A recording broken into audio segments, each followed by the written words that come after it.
Hello, welcome to the first episode of Senzio's scripting tutorial things. Today we'll be going over how to make some Sasuke Uchiha themed things. Now, side note, I have never watched Naruto, so I'm probably gonna pronounce like 20 million things wrong. I've never seen it, but anyways, let's start, I guess. Side note on this before we get started, this isn't going to have any damage or hitboxes. Well, it might have some later, but basically this is just going to be scripting VFX. That's basically all it is. And the VFX I have here are all pre-made, so if you want to learn how to animate, I might put some tutorials in the description and how to make particles and beams and stuff, because those are important things to know. But we're just going to go over some VFX scripting, some stuff I've learned that I want to share with you guys, and I'm doing it through a way that I think will be interesting. So let's get started on this. Okay, so first thing I'm going to do is I'm going to go into starter character scripts, going to create a local script, a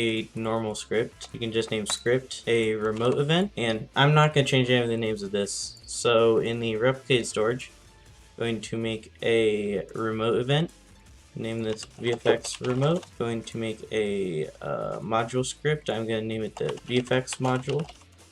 I'm just gonna change this. So here's the thing you should know about module scripts. So it says local VFX, then these two, forget the name, but this basically signifies a table. So you could do like, if you wanted to make like states of something, like if something's running or getting hit or something, you could do like, I don't know, getting hit equals false, and then you could change it to true and it'd do all that. But for a VFX module like this, I would do VFX brackets. I'm gonna type the name of the move. I'm gonna do an equal sign, then function. So VFX run on functions basically, just so they can sort out like a specific part of the script that can be called on to run that script. So we're only doing Amaterasu today. I might be butchering that, sorry. So I'm going to just add a comment here. So basically with these dashes, I can just kind of sort things for myself later on. So I could do Control F and then type in Sasuke, and it would bring me to that. Or if I was looking for a specific move, I could do that. It just helps me navigate big scripts, which is what I usually do. So next thing I'm going to do is go into the local script and the script, delete those print hello worlds, we don't need those. So I'm going to close the script for now. So we're going to have the local script, we're going to type local UIS or user input service equals game get service user input service. Basically what this does is it gets the user input service, which detects keys pressed and stuff. Local UAS is so we can call back on it later. Now we're going to get the player equals game get service players local player. This basically is the person who's pressing the buttons is the player. Next we're going to get the character, which we can get from, and I call them car, it's just easier. So I can do player.character or player.character added weight. So basically players, literally they have a thing called character, which is the entity or the physical version of the player, like that moves around. But we can also do player.character added weight. It basically waits until the player character arrives in the actual workspace. And then we can get the humanoid root part, which I usually call hum RP. Equals car wait for child humanoid root part. Then finally, we can get the humanoid, which I call hum.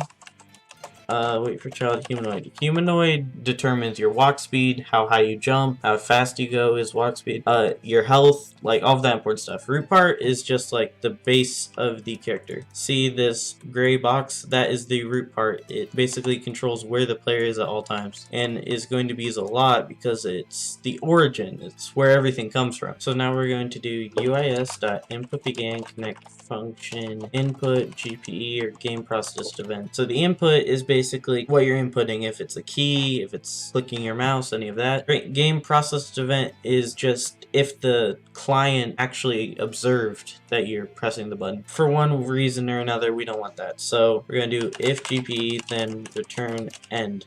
And now we're going to do if input.keycode. That's basically if it's something that the keyboard is typing. Then if input.keycode.name equals E. Now let's do 1. Then, okay. Now something I forgot to do is the remote event equals car wait for child remote event. Now you can tell that's going to find that because starter character scripts go straight into the starter character. So this remote event would basically be if the script is just going into the character before then and trying to find the remote event. So we can just move that back there. So it'll wait until it finds that to get any of the input begin. We're also going to get the VFX remote because that's going to be important for in a bit. We're going to do game.replicate storage, wait for child VFX remote. We don't need the module yet. So now I'm going to do remote event, fire server. Events can fire to the server or the client. If it's to the client, then the local script would find it and would act upon that. If it's going to the server, it'll go to the script we made before. So we're going to fire to the server. It automatically fires players, so we don't need to signify whether it's the player or any of that. We can just leave that as is. So what I usually do is I'm going to do the attack. And if the attack is beginning or ending, if it's like a holdable attack. For the last thing, I'm going to do that it's not holdable. None of these are going to be holdable, so I'm just going to leave that out. On the server-side script, let's see, so the character is going to be the script parent. The parent of the script is starter character script, which, as I said before, goes straight into the character. Then the player would be game.players. Before I did get service players, you don't really need to do that. You can just do .players. To be honest, not really sure why I would do get service players. It just seems unnecessary and show-offish to me personally, but that's just me. Game.players get player from character, and then we're going to type the character. So get the player of the character. It's basically player.character, but backwards, and good for server-side scripts. Then we're going to do the same thing as before.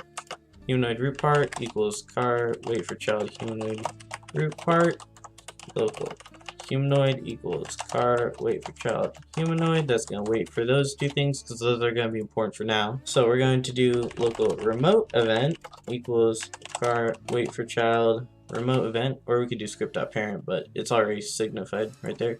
We're going to get the VFX remote on this too. So game.replicate storage, wait for child VFX remote. You don't have to do that on server-side scripts all the time, but I find it's just like a good failsafe. And it'll come up as an error. Well, it won't entirely break everything, but it will say the loop is not working. So we're going to do remote event, which is the one that is firing that we need to start the attack. Just to make it simpler, I'm going to rename attack remote on both of these. So attack remote dot on server event connect function.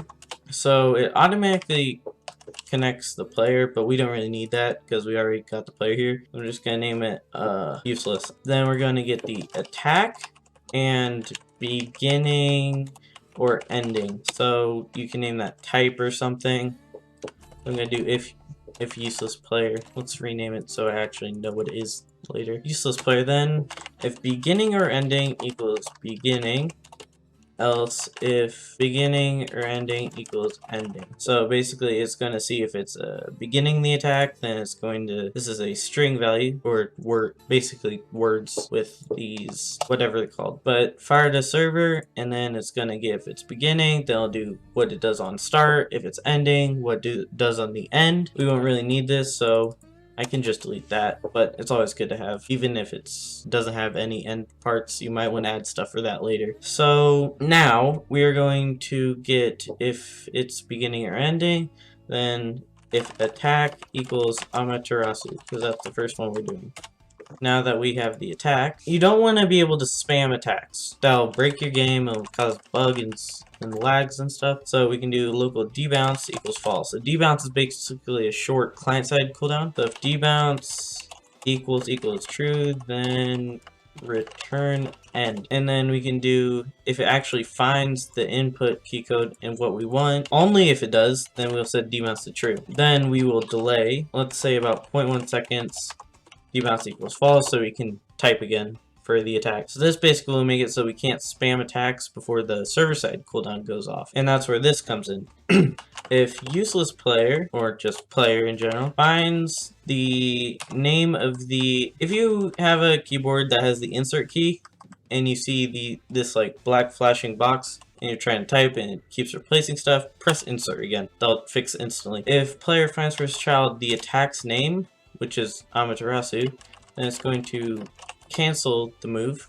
So basically it'll fire to this, but if it finds the attack cooldown, then it'll stop it. So now we're going to create that cooldown. Local cooldown equals instance.new. We can make a bool value.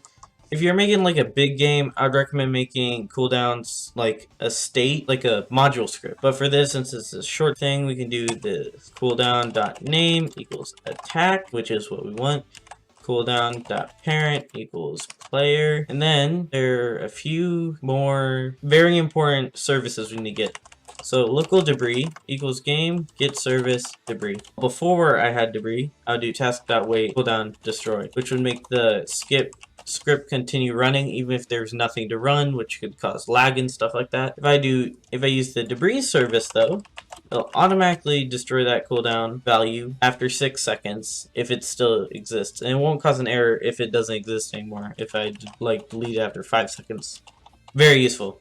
The second service we're going to get is local TS or tween service or tween, whatever you want to call it.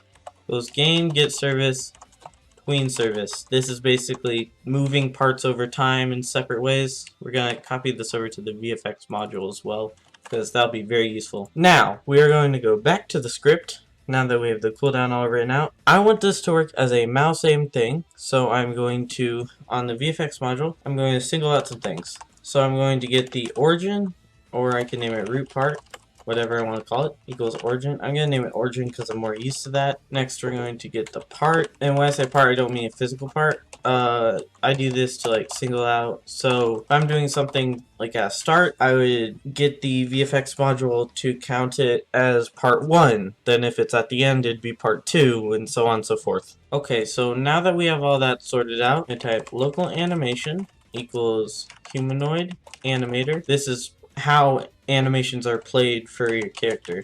You're going to do load animation game.replicate storage.animations. I have a folder named animations. Then inside that I have an animation file named Amaterasu, just the attack name. Pretty straightforward.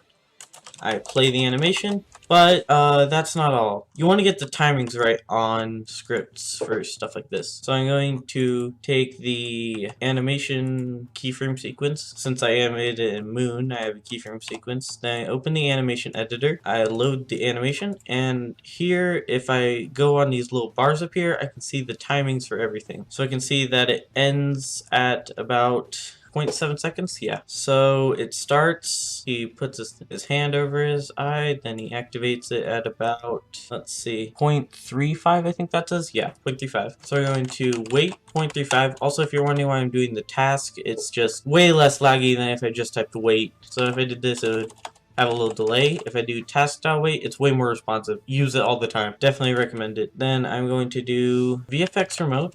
Fire all clients. So this is going to get the remote in replicated storage right here. It's going to fire it to all the clients on the player, game.players. So right now it'll only be me. Then it's going to do the attack name. So now we go into the VFX module, we see it's named Amaterasu. So I would do Amaterasu. Next I would make a table. So we're going to do origin equals humanoid root part.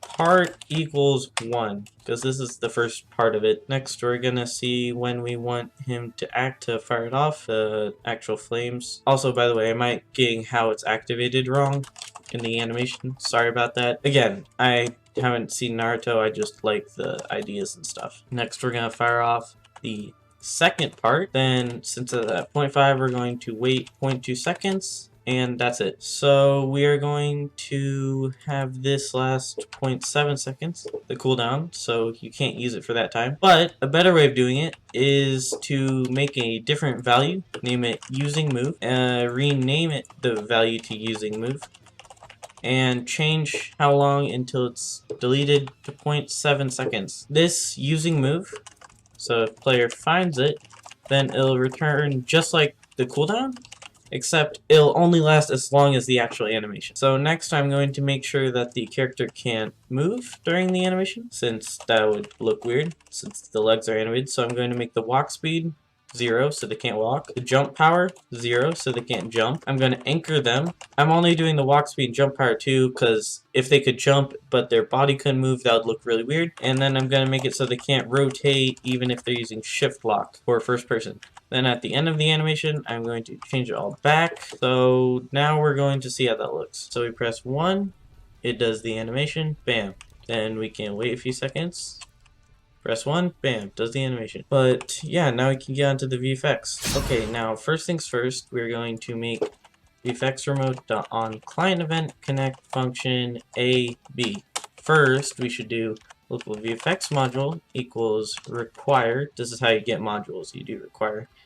Then you single out the module, game deprecated storage dot do wait for child VFX module. Okay, next we'll do if VFX module A B. Basically what this means is the A will be the name of the attack, or whatever it is, Amaterasu. The B will be the table, which is origin and the part. So it's going to do all that. So now if we do if part equals 1, then print part 1. Else if part equals 2, then print part 2. Now if we go do part 1, part 2, see? Now this next part is arguably the most important. So for the Amaterasu, here's what I'm planning. So I'm going to have activate Sharingan. We're also going to get into some VFX scripting. So this is the effect I'm going for. Then we're going to have a move around thing. So like it goes where it's aimed at. Then we're going to have a explosion. I'll pull that up over here.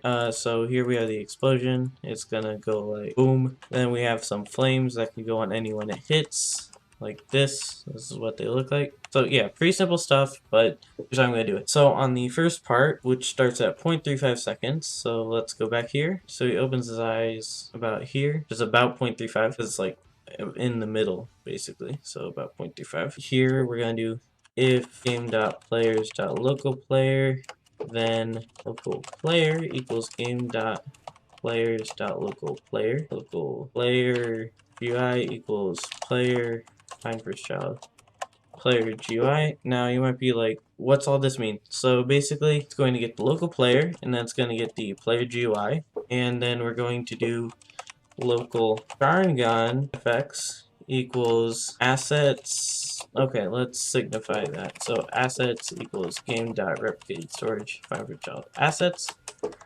So assets Amaterasu equals assets find first child Amaterasu.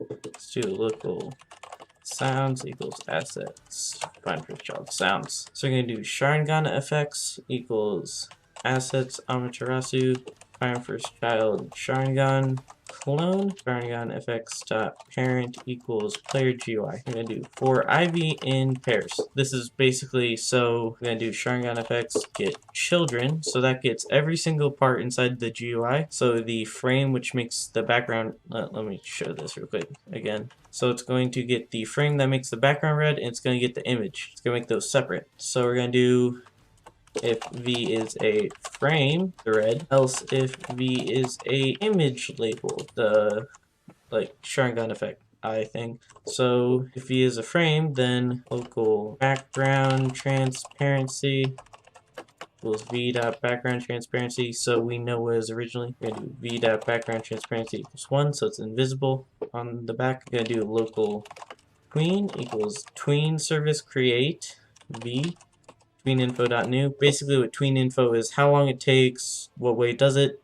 So we're going to do, let's say it takes about 0.35 seconds and it does it linearly, like just linear over time. Do comma, table, background transparency equals background transparency. If I was doing like a part, I would just do transparency, but since it's a frame and I'm trying to get the background transparency, I'll single that out. We'll do tween play, and since we're not going to call back on it, we can destroy it now to prevent any future lag. And then we're going to delay, delay 0.4 function. Let's shorten this to 2.5 seconds. And then let's do 3.5. Let's do 2 seconds. It goes back to 1. Also, we should probably make this delete after about a second. Next, for the image label, let's do local size equals v.size. Position equals v.position. Then local image transparency equals v.image transparency. So we're going to do v.image transparency equals 1, so the eye thing is invisible. v.position equals, we're going to do udim2.new, and v.size equals udim2.new, 0, 0, 0. For the position, I'm going to actually grab this again, and I'm going to manually check where it should go. So I'm going to set the size to 0 on all, and I'm going to go 0.5 and 0.5. Perfect. Okay, so it's 0.5 and 0.5, so that's where it needs to go. And 0.50, 0.50 for that, and then we're going to do local tween equals ts create v tweeninfo.new 0.3, let's say, and then using style dot linear. No, let's do 1.5, shorter. Image transparency equals image transparency, so the original. We're going to do tween play, tween destroy. Alright, then we're going to do v, tween size and position. Okay, and then since we already have that, we're going to do size, position, and easing direction, easing style, then time. So easing direction is like, does it go out or in? We can just set that to its original. Default set to out, so enumerator.easing direction dot out, that's its default. Enum.easing style dot, let's say, linear, and then time is going to be about 0.25. Actually, let's do back so it kind of bounces. Do task.delay 0.4 function.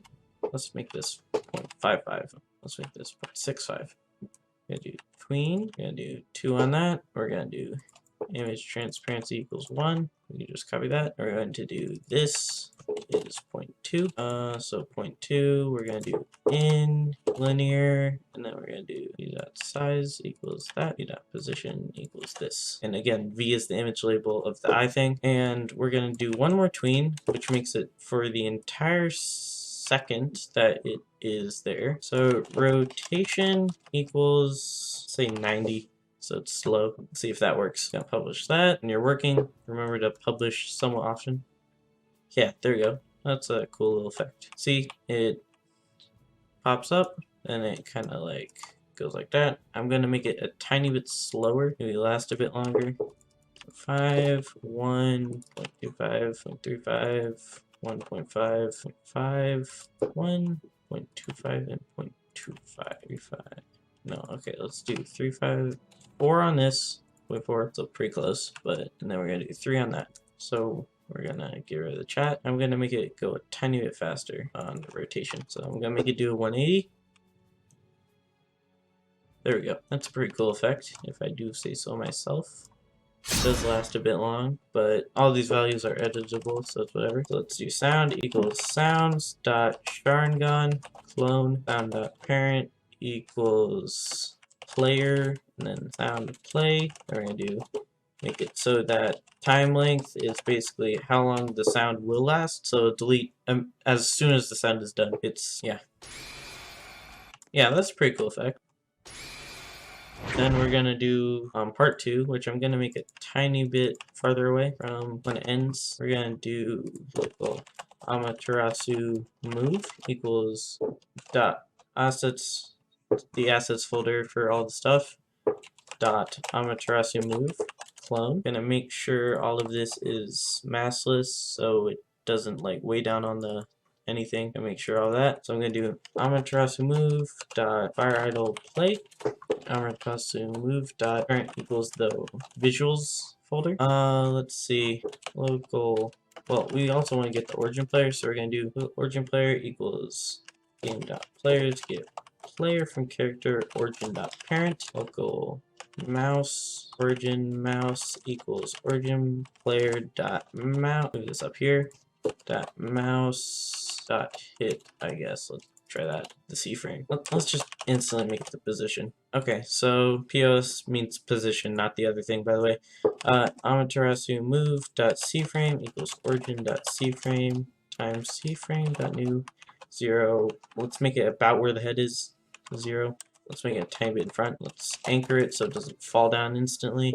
So local tween equals ts tween service, create Amaterasu move, tween info.new. For this, local magnitude equals to, let's say 150. And then if origin dot position minus origin mouse pos dot magnitude greater than magnitude, then let's see. I'm gonna make this position for origin mouse pos equals cf dot position cf. Okay, then we're gonna do origin mouse cf equals origin mouse cf times cframe dot new.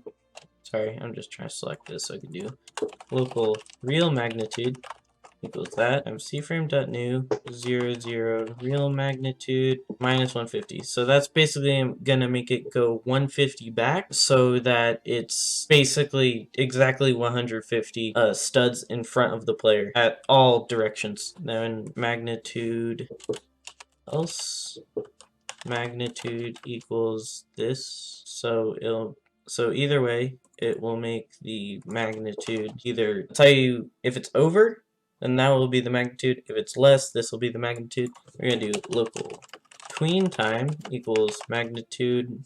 I think I'm gonna do 300, and then if tween time greater than 0.5, then tween time equals 0.5. So basically the time it'll take to move the actual object will be no greater than 0.5 seconds, but it won't always be 0.5 seconds. It can be like 0.01. So I'm gonna have it so that it deletes instantly at that time, plus 0.1 because I don't want to literally instantly delete. We're gonna do tween time, using style to linear because we don't want it to like speed up over time or do any weird stuff. And then we're gonna do position equals origin mouse position. So it'll go straight to the mouse. So then we're gonna do task.delay tween time function. Local explosion equals assets.amaterasu explosion dot position equals origin mouse US. Then we're gonna do another for IV in pairs for the explosion. We're gonna do get descendant so it gets every part inside of the part. Also, almost forgot to parent it to that and add a debris. Now we're going to do if V is a particle emitter, because our goal is to make it similar to how when I go into the workspace and I press the emit button for this, then it goes boom, boom, boom. Trying to do that. And since there's only one particle, we're going to do V emit 100, but a handy tip is if you have multiple particles, name each one the amount you want to emit, and you could do v.name. So the particle's name will emit that much. I'm going to do that for this actually. So local sound, explosion sound equals assets Amaterasu dot, let's say small explosion. So, okay, sorry, one sec. I accidentally messed that up. So we're gonna do sounds dot small explosion clone. Explosion sound dot parent equals explosion. Oh, also if you're making a sound, always make sure to parent it to a part or it won't it'll play for everyone basically. So that's 2.5 seconds long. So I'm gonna do explosion sound play debris add item explosion sound dot time length. Also, I was checking how long it was because I don't want the part to destroy before this explosion sound is completely over, or I'll just cut off. And I think there's one more sound I wanted to do. Local sound equals sounds find first child. So I have several things named swoosh for like throwing things. So I'm going to do swoosh dot math dot random 1 to 4. What that will do is anything named swoosh, and this dot like just makes it so like strings can have extra stuff like numbers that are randomized and stuff like that. So it'll find swoosh 1, 2, 3, or 4 depending on the random number, and it'll play that. So sound dot parent equals Amaterasu move dot parent. Let me make sure all of these aren't too long. Let me just print this to origin. Sound play debris add item sound dot time length, and just for safe measures I'm going to name it as swoosh sound, And I almost forgot to add a clone. So the reason why I'm putting clone is because otherwise it would just, if I hadn't have added the clone, it would have just taken the straight out, and that exact sound would be destroyed after this. I could never play swoosh 1, 2, 3, or 4, depending on which one was taken out, which would have been tragic. So now that we have that, we're going to do one more thing. Going to make a part. This part is going to be, we're gonna check how large the explosion is. We're gonna make it about the same size. So this part goes over here. We're gonna make it, see how large the explosion is. So I'd say that's gonna make this slightly transparent. Try 15 on all sides. Gonna try 20 on all sides maybe? That should definitely do it. Yeah. So I think that's right, but it also has some Z offset. So yeah, that should be good. Just make sure the movement doesn't have offset. Yeah. Okay. So that'll do that. So now we're going to move the explosion back. We're going to name this part explosion hitbox. We're going to make it completely transparent, turn off can collide so it doesn't ram into things, and we're going to put that in the assets folder. So now we're going to clone that local part. Now we're going to name it hitbox equals game equals assets dot explosion hitbox clone hitbox dot position equals origin mouse pos position thing hitbox dot parent equals workspace dot vfx hitbox. Now we're going to do debris add item hitbox 0.1 and almost forgot to anchor it again. So now we're going to do something called overlap parameters. I name it params, but local overlap is overlap params or parameters. Overlap dot filter type equals enum dot raycast filter type dot blacklist. Overlap dot filter descendant instances. We're gonna make a table. We're gonna put the origins parent or the character in there. We're gonna put all the VFX. Gonna make sure those don't interfere, and we're gonna get rid of the map.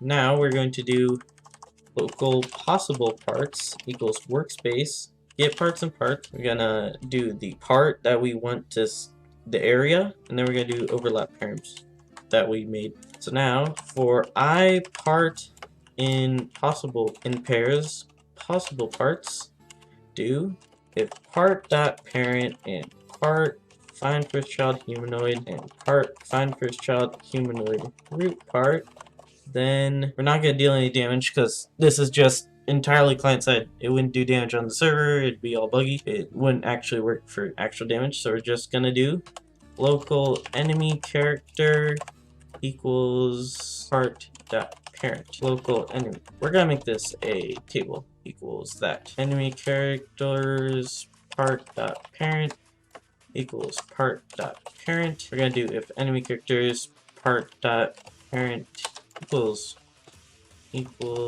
part dot parent, then return end because we don't want multiple of all of that. So now we're gonna do for I enemies in pairs. Sorry, so many tables. Enemy characters do for I V in pairs. Enemies get children do if V is a mesh part or V is a part. We're gonna do get descendants. Or V is a union operation, because that's something that people sometimes add. Then local flame equals assets.amaterasu flames clone flame dot parent equals V. We add item flame, let's say 1.5, and then task dot delay, and it'll turn off the flame particle after 1 second, so it doesn't like completely mess everything up. Well, not completely mess everything up, but it doesn't like it's there and then it just gone all of a sudden. Okay, the Sharingan, instead of making it shorter, because I really like the effect right now, I'm going to actually just make the animation longer, so I think it lasts, so I'm going to make it last 2 seconds. I'm going to publish that, and copy the animation link, and I'm going to go back down here and make it there, and I'm going to do 1.5 on the script. Don't know why I closed that out. So we're going to make this 2. We're going to make the cooldown a bit longer. And then we're going to do 0.35. It starts there. 1.15. So after the 1 second, now let's do 1.35. Then we're going to do 0.65. I think my math is right there. Yeah. So just a bit of editing there. So next we're going to do Amaterasu move. I'm going to make it last 1 second at all times. I'm going to make Amaterasu dot attachment. Since there's only one particle, I'm just gonna turn it off. And then finally, I'm going to, let's see, I'm just gonna make the flame go directly on the part. Part, because I can't get parts more than once, as far as I'm concerned. Or, no, I forgot. I accidentally did that. Function flame dot enable equals false. I'm gonna make it 0.75 instead. Okay. Bit too fast for my liking. That's fine. Oh, I slowed down. So I'm going to make this so that would be exactly 1 second. So I'm going to make it if it's 0.8, else if tween time, because I don't want it to instantly go. If it was less than 0.25, no, let's say 1.5. Tween time equals 0.15. So it's takes at most 0.1 second. Let's make it at most takes 0.1 second. At 0.8 second, at least 0.1 seconds. Okay, didn't even have to take a second. It was just because I didn't do part.parent find humanoid root part, so that's entirely my fault. Sorry. So now I'll do that, then it'll fade away. And I think there's one more thing I want to do. I want to add a crackling effect. So let's do if part.name equals humanoid root part, then equals sound equals sounds dot higher. No, it was fire idle. I think I accidentally moved it all the way to the move. Fire idle clone sound dot parent equals part. Add item sound 1.5 sound play. And why not add the fireball create sound? Because I just realized I put there. I'm just gonna do sounds dot fireball create clone. Gonna just move all that, change all that. I mean. So let's see. Yeah, that's cool. I like that. So I'm going to do a tiny bit of editing on the particles, then I will be done. So just gonna do that real quick. So I realized a mistake of mine. I should have made it a trail from the start. I don't even know why I didn't do a trail from the start, but now the move is a trail. We're going to make trail.enabled equals false. Actually, why not we just keep the trail moving? So we're gonna find trail, we're gonna delete that. Sorry, this tutorial has been all over the place, but here should be the final product. This is the final product for the Amaterasu. A bit long, but honestly, I think it's good. Okay, so before I put this in description, I'm going to add some tweaks, but thank you for watching. We will have some Chidori stuff later, but if you have any ideas for content, I guess, just comment it down below. Thank you. Bye.